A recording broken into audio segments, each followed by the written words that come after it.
Plop. Klein could not help but take a step back. For a moment he was unsure if he was awake or still in his dreams. The silhouette took off his black top hat and bowed a little as he said with a smile, reintroducing myself, Nighthawk Dunsmith. Nighthawk? One of the codenames of the Church of the Evernight Goddess Beyonder teams which Justice and the Hanged Man mentioned before? Klein suddenly realized something and exclaimed after making a connection, "You can control dreams? You just made me dream of that." Nighthawk Dunsmith wore his black hat again, concealing his slightly high hairline. With deep gray eyes he said, "No, I only entered your dream and made the necessary guidance." His voice was deep and soothing. It reverberated through the dimly lit corridor without disturbing the sweet dreams of others. In dreams, even though much of your usually suppressed emotions and various dark thoughts in you are amplified, making everything seem chaotic, absurd, and crazy. They are all rooted in reality since reality exists. For veterans like me, everything is crystal clear. Compared to a conscious you, I believe the you in your dreams more. What normal human being could control his dream? If I had dreamed of something on Earth, wouldn't Dunsmith have noticed? Klein was petrified by what had happened in the dream. Yet he quickly found it bizarre. He remembered being very much sober and rational, knowing what to say and what not to say. To put it simply, it did not feel like dreaming at all. So, Dunsmith only saw what I wanted him to see? Klein's mind whirled as he gained a glimmer of understanding. This is a perk that resulted from transmigration? Like having a special body and soul? Or was it the effects of that luck enhancement ritual? "So, Mr. Smith, do you believe that I really lost my memory?" Klein organized his thoughts and asked in reply. Dunsmith did not answer him directly. Instead, he looked at him keenly. "You are actually not surprised by the course of events? I've met people who wouldn't believe in the power of the Beyonders, and they would rather believe that they haven't really woken up." Klein tersely acknowledged as he said, "Perhaps I have always been praying, hoping that there was such power to help me." An interesting train of thought. Perhaps you survived not only because you were lucky. Dunn nodded expressionlessly. "I can now confirm that you really lost parts of your memories due to the incident, especially those related to it." "So can I go back now?" Klein heaved a long sigh of relief in his heart as he probed. Dunn placed a hand in his pocket and walked slowly towards Klein, the surrounding darkness becoming tranquil and gentle. "No, you still have to come with me to see the expert," he smiled politely and said. "Why?" Klein blurted out, then added, "You don't believe in the findings from my dream?" "You must be joking. If that expert specializes in hypnosis or mind reading and stuff, then wouldn't my biggest secret be exposed? The consequences would be beyond imagination. I'm quite humble usually, but I'm still confident for things related to dreams." Dunn calmly replied, "However, for important key matters, there's no harm in confirming them again. Plus, our specialties lie in different areas. Perhaps she can help you recover some of your memories." Not waiting for Klein to reply, his voice turned deeper. "After all, you're connected to the whereabouts of that Antigonus family notebook." "What?" Klein froze. Dunn stopped in front of him, locking his gray eyes on Klein's eyes, and said, "At the scene of the suicide, there was not a single trace of that notebook from the fourth epic. Welch is dead, Naya is dead, you are our only lead." "All right then." Klein went silent for a moment before exhaling. "A missing notebook, now this is really peculiar. How did I not think about the whereabouts of that notebook from the fourth epic?" Dunn nodded slightly, walking past Klein, and said, "Lock your door and come with me to Welch's apartment. The expert is waiting for us there." Klein took in a silent breath. His heart was thumping wildly as he felt uneasy. He wanted to decline and even had the intention to run. However, he believed that with what had happened in his dreams, Dunsmith would have definitely heightened his level of guard. And with the difference in strength between a normal human and a Beyonder, there was little chance of success by using force. He must have a revolver with him too. He must also have had practice using the revolver. Many thoughts flashed past his mind, and eventually Klein chose to accept the reality. "All right. Sigh, I can only take one step at a time and see how things unfold. Maybe that miraculous power in my dream will take effect again." "Then let's go," Dunn said in an indifferent tone. Klein turned and followed. After taking 2 steps, he suddenly stopped and said, "Mr. Smith, I would like to use the bathroom first. I came out originally for the bathroom. Dunn did not stop him. Instead, he gave him a keen look and said, "No problem, Klein. Believe me, I am far more powerful than you can imagine in the dark night." In the dark night. Klein silently repeated this phrase. He did not make any reckless attempt to escape and honestly relieved himself. He then washed his face with cold water, completely calming himself down. Klein changed his outfit and closed the door to his apartment. With gentle steps, Klein followed Dunn down the stairs and walked towards the building's entrance. In such a tranquil setting, Dunn Smith opened his mouth and spoke suddenly at the end of the dream. "Why did you try to escape? What were you afraid of?" Klein immediately thought of an answer as he said, "I do not remember what I did at Welch's place, nor do I remember if I was directly involved in Welch's and Naya's deaths. I was afraid that if it was really proven to be my doing, I would rather gamble and escape. I can then start anew in the southern continent.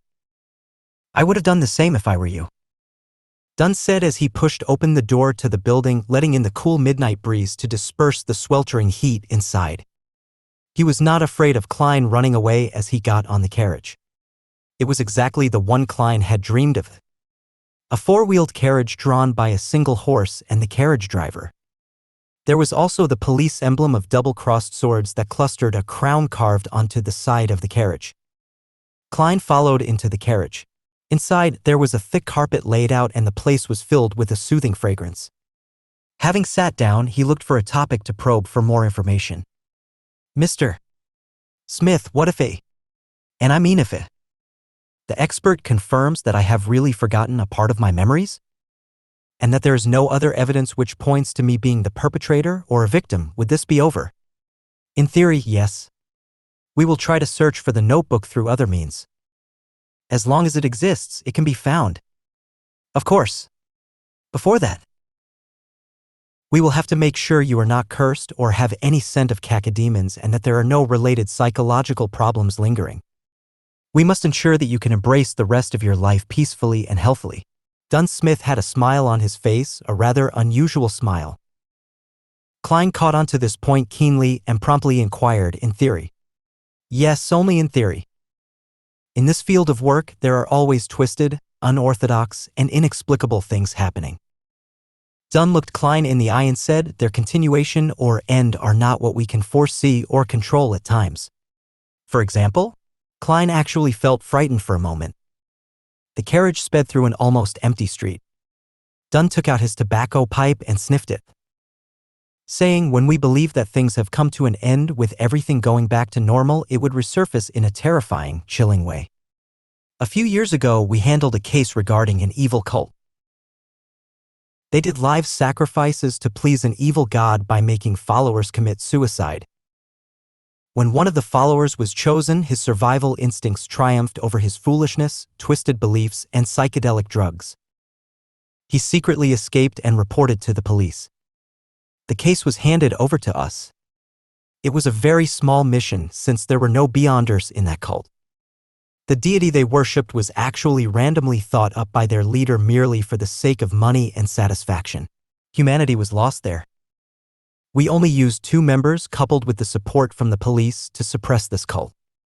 No one was off the hook. For that whistleblower, we also confirmed that he had no lingering demonic scent left on him.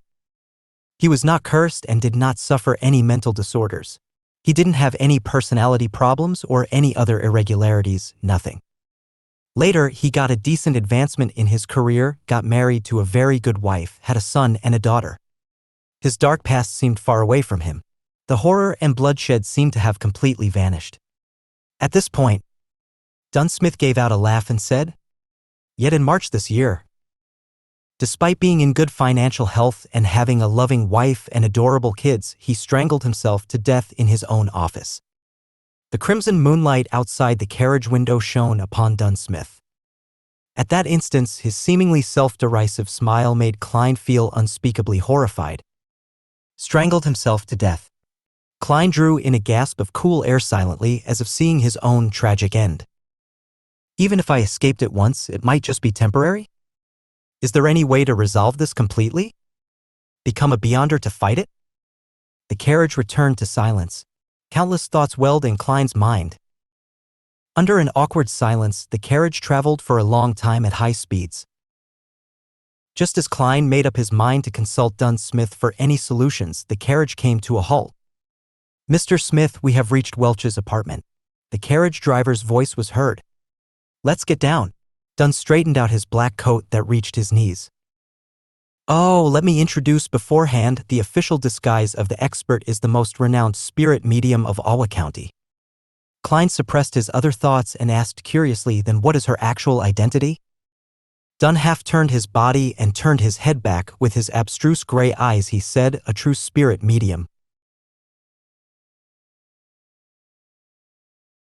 A true medium. Klein repeated this description inwardly and did not speak again. He followed Dunn Smith down the carriage. Welch's place in Tingen was a detached house with a garden. The road outside the hollowed metal gates allowed 4 carriages to pass through at once. Street lamps lined the sides of the road every 50 meters. They looked different from the ones Klein had seen in his previous life. They were gas lamps, and the height of every lamp was about that of an adult male, so that it was convenient to light the lamps. The black metal was closely pressed to the glass, forming a checkered pattern, casting out classical paper lantern-like artworks. Coldness and warmth were intertwined while darkness and light coexisted. Walking along the pathway blanketed by rays from the sunset, Klein and Dunn Smith entered Welch's rented place through the ajar metal gate. Facing the main entrance was a cemented road that led straight to a 2-floored bungalow. 2 carriages could go at once. There was a garden on the left and a lawn to the right. The pleasantly faint fragrance from the flowers mixed with the cool scent of the fresh grass made one feel happy and relaxed. As soon as he stepped in, Klein shivered and peered around. He felt that in the garden, somewhere in the lawn, on the roof, behind the swing, somewhere in a dark corner, pairs of eyes were observing him. There was clearly no one here, yet Klein felt as if he was on a crowded street. This strange contrast, this peculiar feeling tensed him up. A chill ran up his spine. "Something's wrong," he couldn't help but exclaim to Dunn. Dunn's expression remained unchanged as he walked beside him and replied calmly, "Just ignore them." Since the Nighthawk had said so. Klein tolerated the chilling feeling of not being able to notice the perpetrator despite being followed, spied, and observed. Step by step, he arrived at the main entrance of the bungalow. "If this goes on any longer, I will go crazy." As Dunn reached out his hand to knock on the door, Klein quickly turned around. Flowers swayed in the wind without a person in sight. "Come in, gentlemen." A seemingly ethereal voice came from inside the house. Dunn turned the doorknob, pushed the door open, and said to a woman on the sofa, "Daly, any results?" The chandelier in the living room was unlit. A set of 2 leather couches surrounded a marble coffee table. On the table was a lit candle, but the light emitted a cobalt blue glow. It covered the half-enclosed living room, dining room, and kitchen in a strange, eerie hue. On the middle of the sofa sat a lady in a hooded black robe who wore blue eyeshadow and blush. An exposed silver bracelet with a hanging white crystal pendant was worn around her wrist. At the first sight of her, Klein had an inexplicable feeling. She was dressed just like a real medium. Was she stereotyping herself? Daly, the medium with uncanny beauty, took a quick glance at Klein with her twinkling emerald eyes. She looked at Dunn Smith and said, "The original spirits have all disappeared, including that of Welch's and Naya's. Right now, all these little rascals know nothing at all." Spirits? Spirit medium. All the invisible things that were spying on him previously were spirits? There were so many of them? Klein removed his hat and placed it across his chest, bowing slightly as he said, "Good evening, madam." Dunn Smith sighed. "That's tricky." "Daly, this is Klein Moretti. See if you can get anything out of him." The medium, Daly, shifted her gaze onto Klein immediately. She pointed at a single armchair and said, "Please, take a seat." "Thank you." Klein nodded, took a few steps over, and sat down obediently. His heart raced uncontrollably. Whether I survive, whether I get through this successfully or have my secrets exposed will all depend on whatever happens next. And the thing that made him feel the most helpless was that he had nothing to rely on. He could only place his hopes on his inherent specialness. This feeling really sucks. Klein thought bitterly. Next, Dunn sat on the two-seater sofa opposite of Klein. Daly took out 2 thumb-sized glass bottles from her waist pouch. Her emerald eyes smiled at Klein as she said, "I need a bit of help here. After all, you are not an enemy, I can't treat you harshly. That might make you uncomfortable or put you in pain. It might even leave some serious after effects on you. I will give you some fragrances, making you feel tender and smooth, which will allow you to let loose bit by bit so that you can truly indulge in those feelings." That sounded wrong. Klein gaped as his eyes were filled with shock.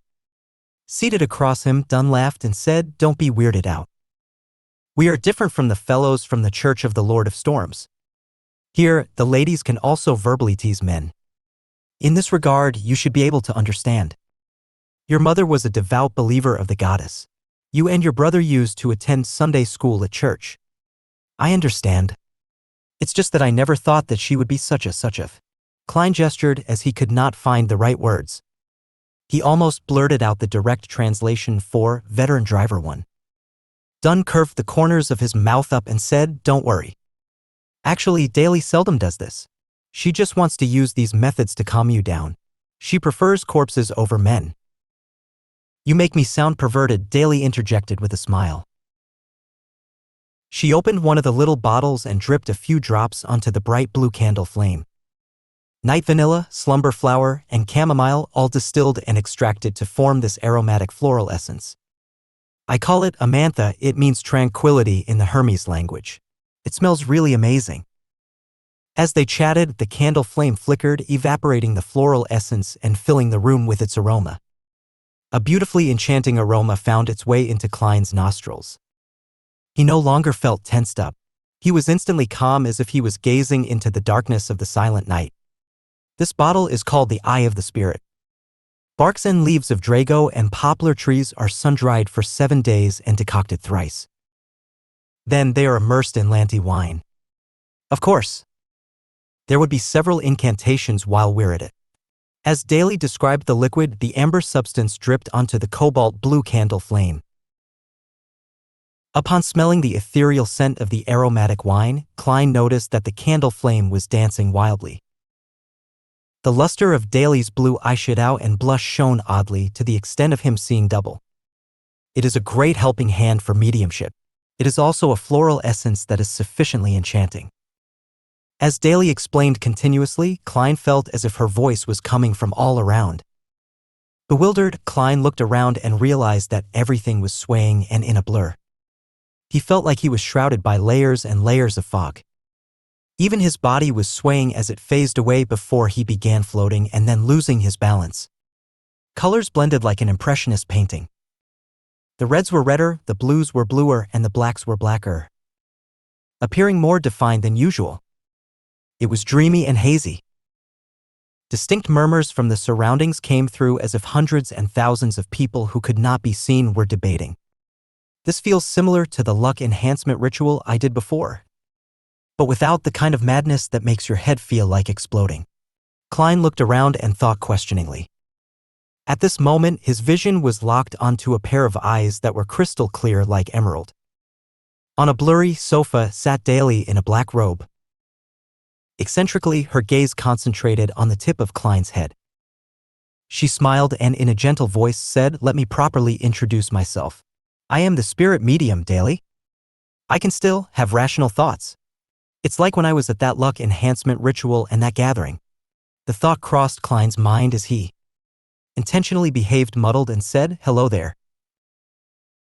The mental worlds of humans are extremely vast. Many secrets are hidden within the mind. Look at the ocean now. What we know about it is all on the superficial level. But in reality, deep in the ocean, there is a larger unseen portion. Other than islands, there is the entire ocean. There's the boundless sky that symbolizes the spiritual world. You are the spirit of your body. Not only do you know of the islands above, but you also know of the things hidden beneath the sea as well as the entire ocean. Anything that exists leaves some traces behind. The superficial memories of the islands may be wiped out, but what is left under the sea and the entire ocean will definitely have a corresponding projection left in it. Daly went on and on, bewitching Klein. The vague surrounding winds and shadows took on similar forms. It is though Klein's spirit was fully exposed in the form of an ocean waiting for him to search and discover. Klein watched patiently as he churned the ocean occasionally. Then, in an airy voice, he replied, "No. I can't remember. I have forgotten." He expressed his agony at just the right level.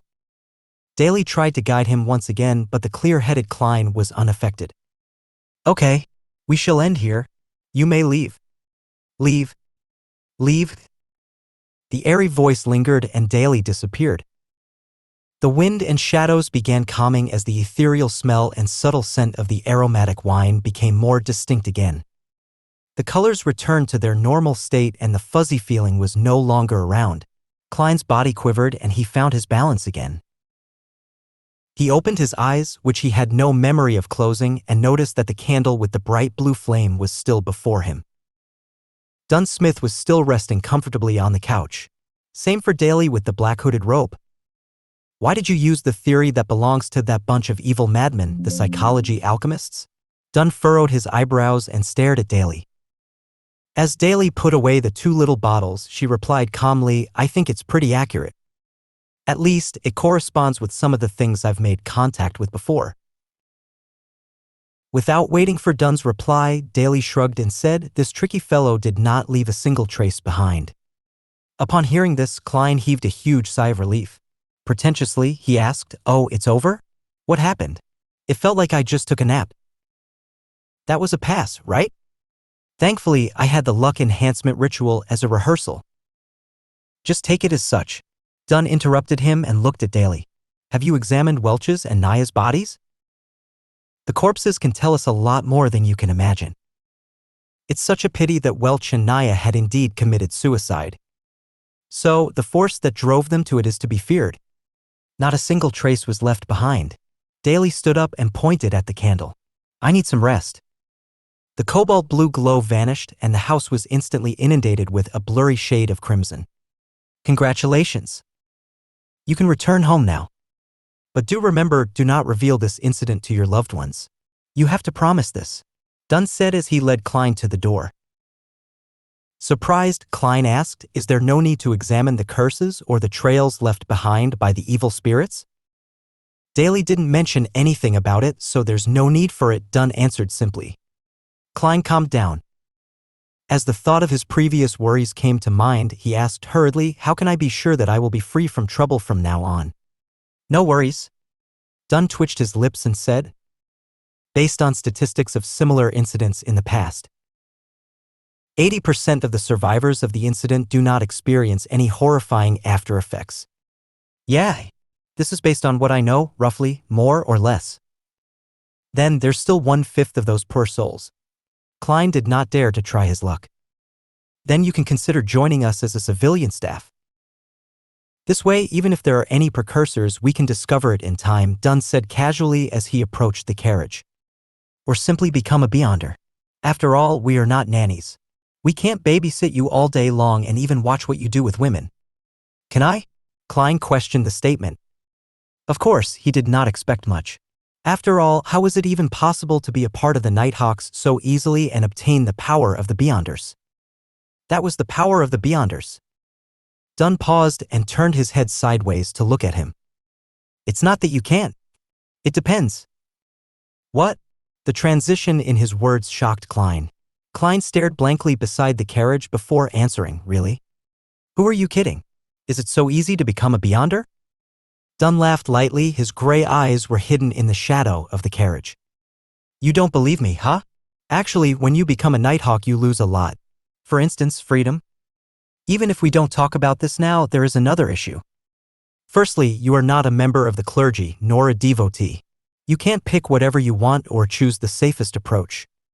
And secondly," Dunn held onto the handle and hopped onto the carriage as he went on. "Among the cases that we, us, the mandated Punisher, the machinery hive mind, and other judiciaries, have to deal with annually, 1/4 of them were a result of Beyonders who lost control." "A quarter? Beyonders who lost control?" Klein was dumbfounded. Just then, Dunn turned slightly. His gray eyes were deep. With no sign of a smile, he continued, and among the quarter of cases, a large number of them are our teammates.